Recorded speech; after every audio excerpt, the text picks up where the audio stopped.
하나님 감사합니다. 이 저녁에 우리를 불러주셔서 오늘도 이 자리에서 우리가 함께 나눕니다. 창조 세계의 돌봄에 대한 우리의 생각들, 또한 오늘부터 또한 본격적으로 보게 될 실천에 대한 부분에서 우리의 지혜가 열리게 하시고 무엇보다도 우리의 삶이 이 책을 통해서 변화되는 은혜가 있게 하여 주시옵소서. 오늘 나누는 우리 전도사님의 정리 가운데도 함께 해주시고 또한 그 이후에 우리 서로 이야기를 나누는 가운데 우리의 생각들이 넓어지고 깊어지게 하옵소서. 예수님의 이름으로 기도합니다. 아멘. 아멘.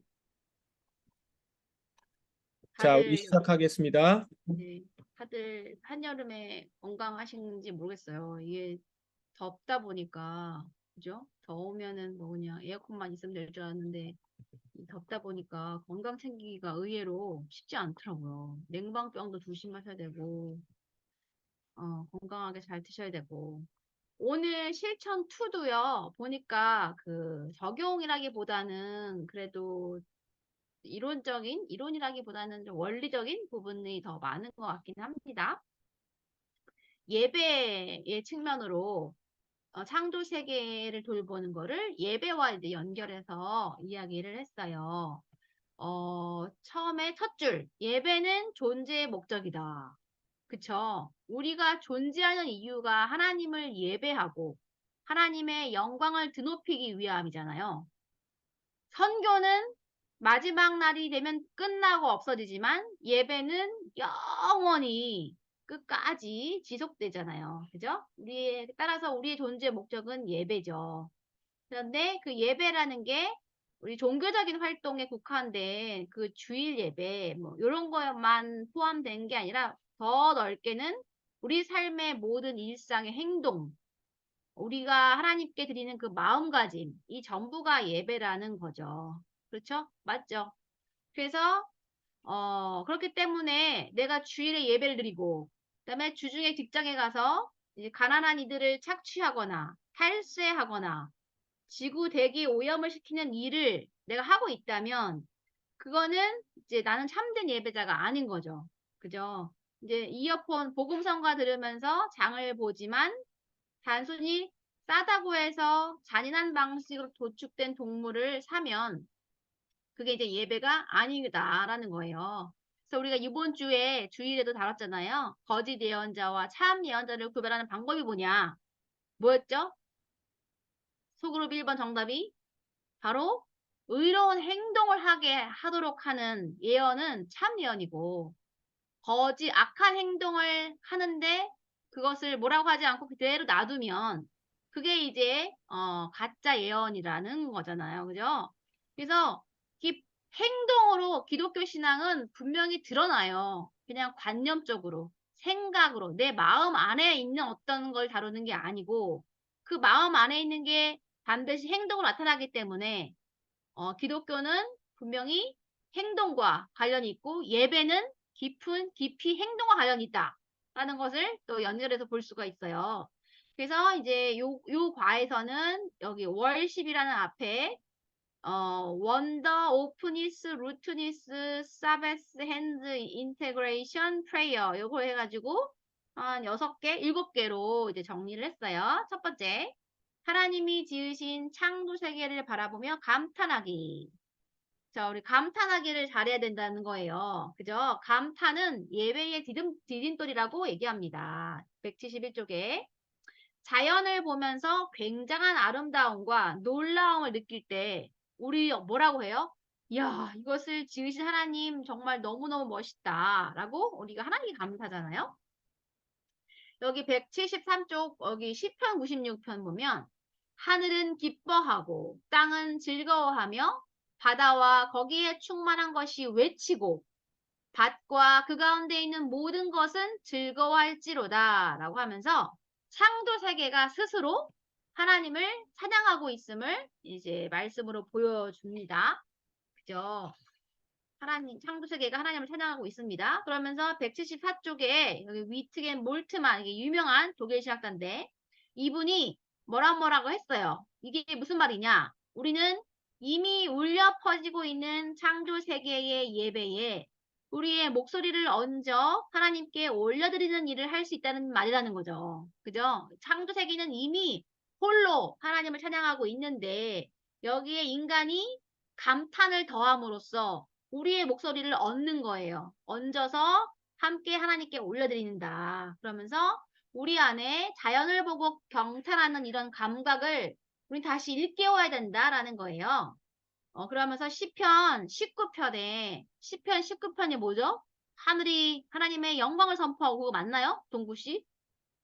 맞아요? 19, 19요? 어, 모르겠네요, 그거는. 시편 19편이 뭐죠, 목사님? 하늘이 그거 맞죠? 하나님의 영광을 선포하고 궁창이 그의 하시는 손으로 하시는 일을 나타낸도다 그거잖아요. 그 말씀에서 앞에 6절은 자연 세계가 하나님을 찬양하는 부분이고 뒤에 여호와의 율법은 완전하여 영혼을 소생시키고 요 부분 있잖아요. 뒤에 5절은 이제 성경 말씀이 얼마나 유익한지를 다룬다는 거예요. 그래서 하나님이 하신 일이 담긴 창조 세계라는 책, 그 다음에 하나님의 말씀이 담긴 성경이라는 책, 이 두 책이 다 필요하다. 라고 했어요. 여기서 우리 김삼열 집사님이 지난주에 질문을 했는데 성경은 하나님 사랑, 이웃 사랑을 말하는 거지 자연 사랑은 없는데 왜 자연까지 이렇게 하나님, 이웃, 그 다음에 자연까지 이렇게 반열에 올려놓는지 잘 모르겠다 하셨어요. 여기 답이 있네요. 두 책이 있는 거예요. 창조 세계라는 자연이라는 하나님의 하신 일이 드러난 책. 그리고 그분의 말씀, 이게 워드요, 워드. 말씀이 담긴 성경책. 근데 하나님 사랑, 이웃 사랑은 뭘 정리하는 거예요? 말씀을 정리하면, 구약과 신약을 통틀어서 정리하면 하나님 사랑, 이웃 사랑이야 라고 예수님이 얘기하신 거잖아요. 율법을 정리한 거예요. 그러니까 말씀이 담긴 성경책은 하나님 사랑, 이웃 사랑. 그 다음에 그거 외에 또 한 권의 책이 있는데 그 책이 뭐냐? 창조세계라는 책이 있다는 거예요. 그죠? 근데 이 두 책 다 하나님이 우리에게 준 텍스트라는 거예요. 성경책만 텍스트가 아니라 자연, 창조세계도 우리에게 하나님을 알려주시는 아주 중요한 통로다라는 겁니다. 자, 그래서 넘어가면 176쪽에 아름다운 섬이든 복잡한 도심이든 우리가 어디에 살든 간에 그 자연을 보고 경탄하는 감각을 우리가 키워야 된다는 거예요. 네? 그래서 이제 이 경탄하는 능력이 되게 예민한 식물과 같대요. 이걸 잘 가꾸지 않으면 금세 시든다는 거예요.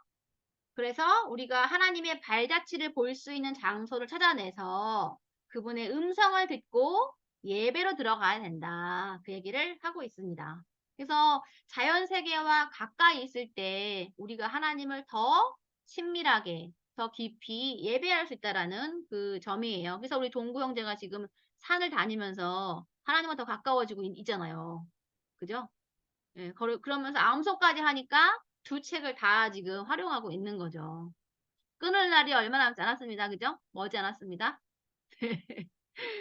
자, 그 다음 창조 세계를 통해 말씀하시는 하나님께 마음을 열기예요. 이 부분도 정말 많이 다가오더라고요. 177쪽 위에 상단쯤 보시면 5째 줄 건강이나 재정, 관계 문제로 근심이 들 때 이 저자는 종종 자연을 관찰하면서 위로와 도전을 받는데요. 저도 그랬던 것 같아요. 걱정하지 말고 봉중에 나는 새와 들판에 꽃을 보라 하신 예수님 말씀을 이제 이 저자는 문자 그대로 받아들이려고 노력한다는 거예요. 그렇잖아요. 그리고 이제 여기 욥기 12장 7절 이 말씀이 참 놀랍더라고요. 모든 짐승에게 물어보라. 그것들이 너에게 가르치리라. 공중의 새에게 물어보라. 그것들이 또한 너에게 말하리라. 땅에게 말하라. 내게 가르치리라. 바다의 고기도 너에게 설명하리라. 창조 세계가 우리에게 하나님에 대해서 말해주고 있다는 거예요. 그래서 우리가 세상을 보는 감각을 잃었을 때 이 창조 세계는 성경책과 함께 우리에게 하나님을 음성을 들려주신 통로가 된다라는 겁니다. 자, 넘어가서 181쪽 보시면 따라서 우리는 창조 세계를 통해 말씀하시는 하나님의 음성에 귀를 기울여야 한다라고 얘기하면서 그 쓰레기 봉투 사건을 언급을 하네요. 이거 쓰레기를 막 버리고 있는데 하나님이 네가 내 세상에 지금 하려는 일을 내가 보는 마음이 어떻겠냐 이렇게 말씀하셔서 이 목사님이 이제 눈을 뜨시고 이 환경에 대해서 이제 일하기 시작했다 그런 내용이잖아요. 요 이제 세 번째가 우리를 보내신 곳에 뿌리 내리기. 뿌리 내리기는 앞에서도 다루긴 했는데 우리 현대 사회가 뿌리 내리는 사회가 아니라 끊임없이 이동하는 사회잖아요. 그래서 이제 불안이 가득한데 그런데 그럼에도 불구하고 그 이동하면서 사는 그 문화 속에서도 내가 있는 그곳에 뿌리를 내리라는 거예요. 이게 자연하고 무슨 상관이 있나? 상관이 있더라고요. 뿌리 내리지 않고 어차피 금방 뜰 텐데 뭐 이런 생각을 가지면 우리가 주변에 있는 이웃, 주변에 있는 자연을 안 돌아보는 거죠. 관계를 안 맺는데 내가 2년을 있든 3년을 있든 여기를 뿌리 내야겠다라는 생각을 하면 주변에 있는 사람, 주변에 있는 자연, 뭐 나무, 뭐 이런 것들과 관계를 맺어 간다는 거죠. 그것을 돌본다라는 의미에서 뿌리 내리라라고 얘기를 하는 것 같아요. 186쪽에 보시면 안식하며 대창조각이에요. 안식하며. 와, 이게 되게 중요하죠. 우리가 시간도 상품화 했잖아요. 근데 현대는 모든 걸 다 상품화하는 거야, 자본주의 자체가. 근데 시간이 돈이다. 우리 시간이 돈이잖아요. 이 시간이 지날수록 이거 돈으로 환산을 하잖아요. 그러다 보니까 우리가 창조 세계를 즐기고 안식하는 것도 되게 낭비라고 생각하는 그런 이제 어리석은 생각까지 하는 건데 그렇지 않으려면 그런 어리석은 생각이 안 빠지려면 안식일을 꼭 지켜야 된다는 거예요. 안식일. 근데 뭐 그러면 이제 주일에 일하는 직업군들 있잖아요. 뭐 파일럿도 그렇고 주일에 일하는 직업군이 있단 말이에요. 소방관부터 해가지고. 그런 사람들은 어떡하나? 반드시 한 날을 정해놔야 돼요. 주일처럼 내가 온전히 하나님 말씀으로 안식하고 주변의 이웃과 교제하는 시간을 정해놔야 돼요. 주중에. 그 시간이 없이 계속 돌아가면 어 이게 번아웃되고 하나님을 잊어버릴 가능성이 아주 높아요. 그래서 안식하며 재창조하기. 그래서 이 안식일은 하나님과 인간 그리고 창조 세계까지 이 3자의 관계를 아주 오붓하게 갖는 시간이라는 거예요. 188쪽에 보면 오붓하게 갖는 시간이 참 좋더라고요. 그래서 이 대목을 읽으면서 아, 그래.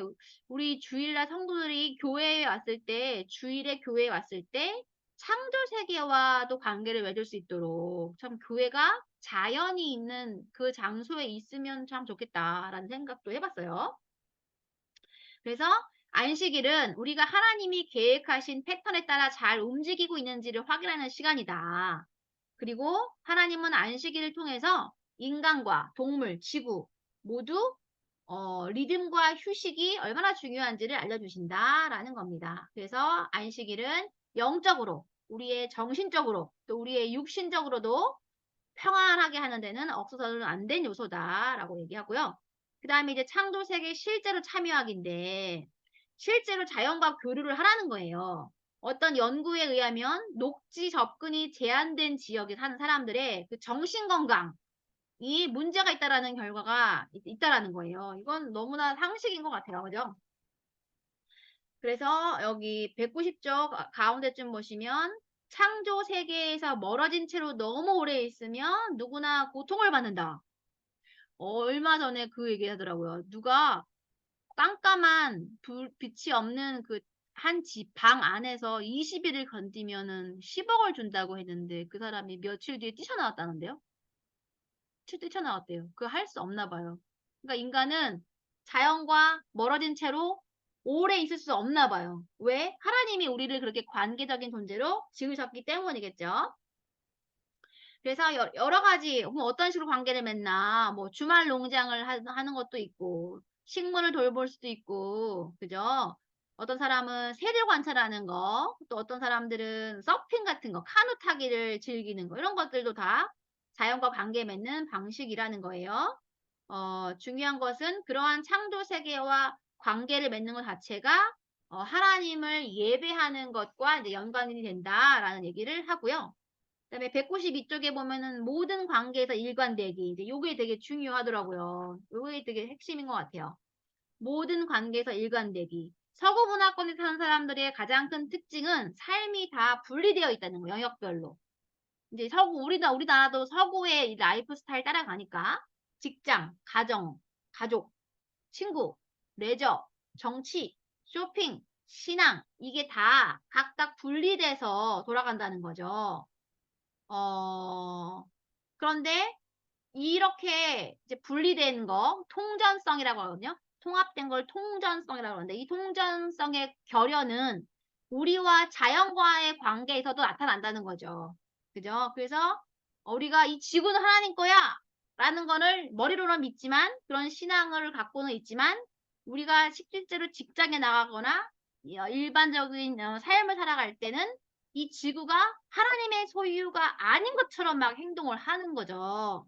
그런 게 이제 통전성이 결여된 상태고 일관됨이 없는 상태죠. 그래서 말로는 193쪽 다섯째 줄 하나님을 예배한다고 하는데 실제 삶을 들어가 보면은 내 직업을 예배하고 내 주택을 예배하고 자동차, 통장, 건강 궁극적으로 자기 자신을 예배하고 있다는 거예요. 예, 있다는 거죠. 이게 통전성의 결여다. 그러면서 예수님을 주님으로 고백하는 사람도 어떤 내 삶에서 여기서 보면은 물질적인 소유와 자연세계와의 관계 여기까지는 예수님 노터치 이거는 그냥 내가 살게요. 들어오지 마세요. 이렇게 밀실을 만들어 둔다는 거죠. 이제 그러한 결과 우리의 주머니는 두둑해졌는지 몰라도 하나님과 이웃, 창조 세계와의 관계가 한없이 빈약해졌는데 이거는 하나님이 원하는 바가 아니다라는 거예요. 하나님은 우리의 각 영역이 다 연결되기를 바라신다. 그게 바로 온전한 삶이죠. 그럼 어떻게 그렇게 할 수 있냐? 해법이 너무 간단해요. 하나님을 내 중심에 두는 거예요.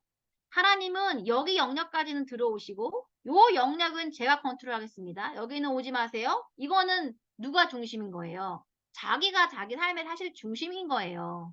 그 신앙은 사실은 진짜 신앙이 아닌 거죠.